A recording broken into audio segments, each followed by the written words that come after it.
লাগে না। এটা তো পুরানো হয়ে গিয়েছে। যাই দোকান, একটা পাশের দোকান আছে, ওইখান থেকে আমি কিনে নিয়ে আসি। ভাইয়া, তোমার কাছে কি কোনো ব্রাশ আছে? হ্যাঁ, দেখি তো কোথায়। বাচ্চাদের আছে।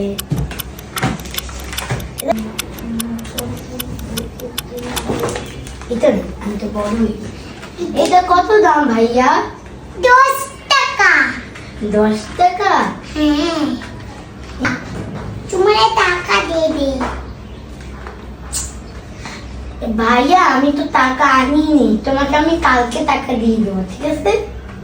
ঠিক আছে, ঠিক আছে, যাই।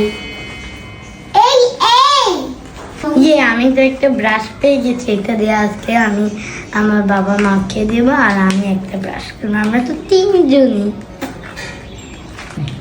নাও তোমার টাকা, কালকে যে তোমাকে আমি টাকা দেব। Thank you very much. আবার স্প্রে। বাকিকে কেউ ফাঁকি দিবে না, ওকে বন্ধুরা? Thank you for watching.